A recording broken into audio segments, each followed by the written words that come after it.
سعادتك قلت أول حاجة نتكلم عنها الغضاريف النهارده. أول حاجة الغضاريف.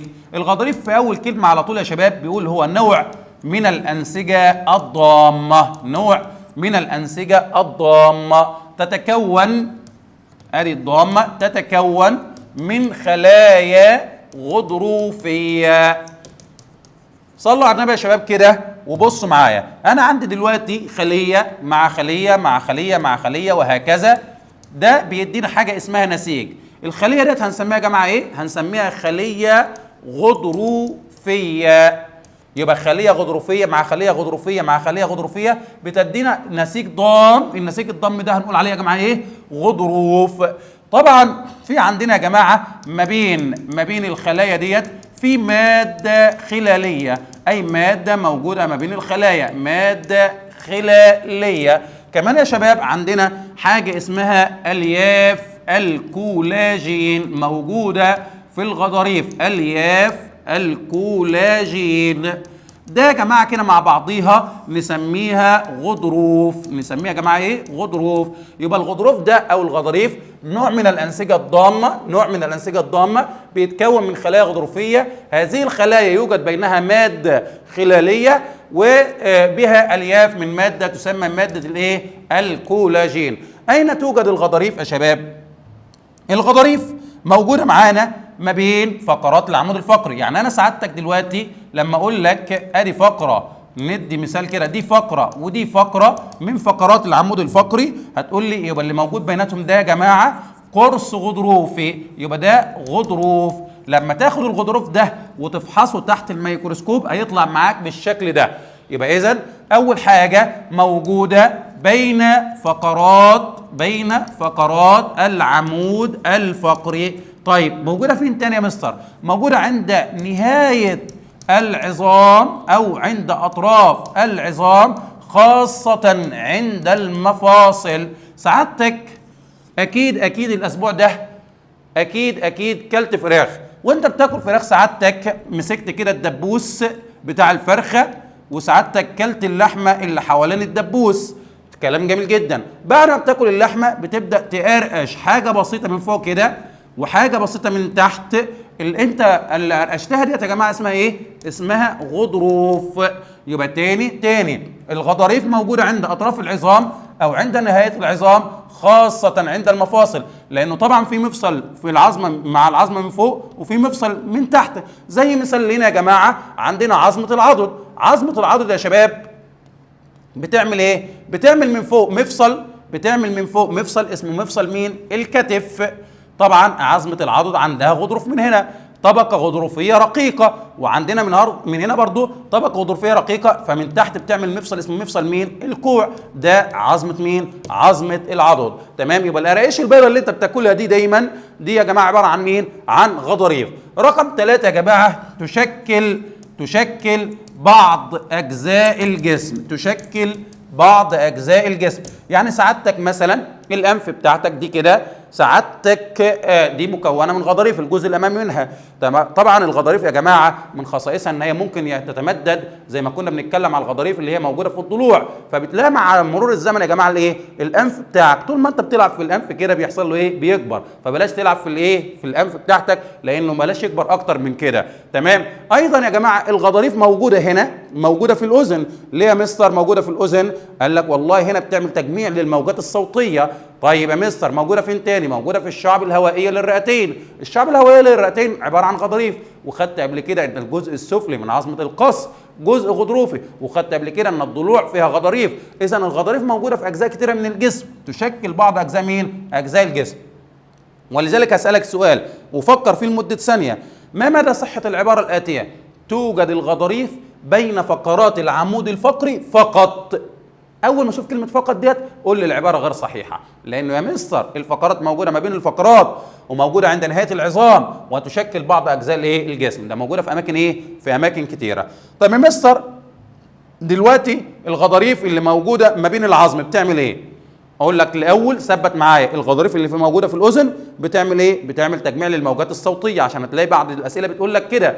تمام. طيب الغضاريف اللي موجوده داخل الشعب الهوائيه للرئتين بتساعدنا على عمليه التنفس، تبادل الغازات، خروج ثاني اكسيد الكربون ودخول الاكسجين.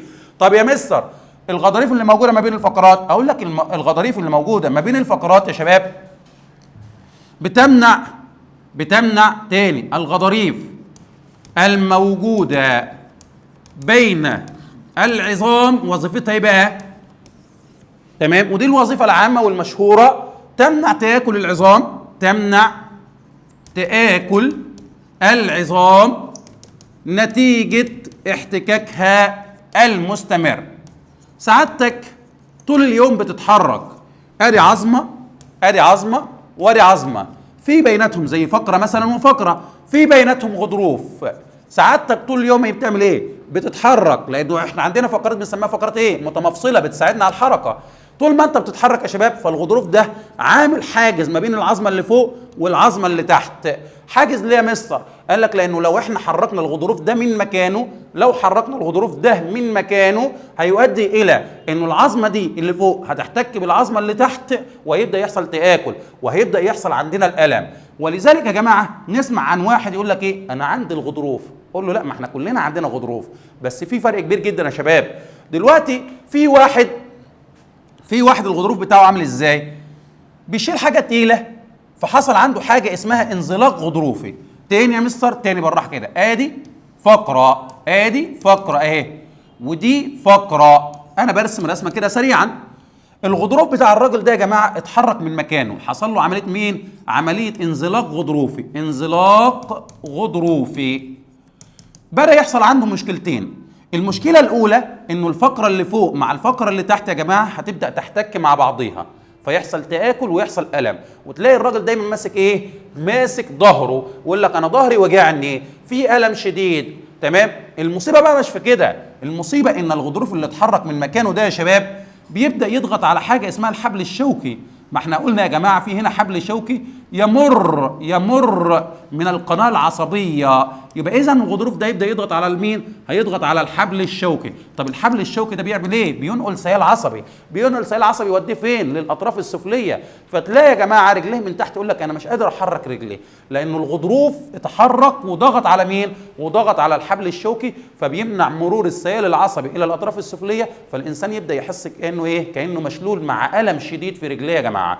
تمام؟ يبقى تاني الغضاريف بتعمل ايه؟ بتمنع تآكل العظام نتيجة احتكاكها المستمر، عشان كده هي موجودة ما بين الفقرات. تمام؟ يبقى القصة ديت مهمة جدا جدا جدا يا شباب. طيب صلوا على النبي كده وتعالى كده نشوف يا جماعة الغضاريف. قال لك والله من ضمن خصائص الغضاريف أنها لا تحتوي على أوعية دموية. يا مستر ايه قصة الأوعية الدموية دي؟ والله الأوعية الدموية ديت يا جماعة موجودة في جسمنا عشان تنقل الغذاء وعشان تنقل الأكسجين. طب الغضاريف مالها يا مستر؟ الغضاريف لا تحتوي على أوعية دموية. هتقول لي أمال بتتغذى إزاي؟ هي هتتغذى إزاي؟ هيوصلها غذاء إزاي؟ هيوصلها أكسجين إزاي؟ أقول لك بطريقة بسيطة جدا. أنا دلوقتي عندي إيه؟ عندي هنا فقرة، الدم هيغذي الفقرة دي، أدي الدم هيغذي الفقرة، الغذاء هنا في الفقرة هيكتر، الغذاء ينتقل من الفقرة أي من العظمة يروح للغضروف بخاصية تسمى الانتشار. يبقى تاني الغضاريف تحصل على غذاؤها بالانتشار من العظام المجاورة. لأنها ليه لا يا مستر؟ لأنها لا تحتوي على أوعية مين؟ لأنها لا تحتوي على أوعية دموية.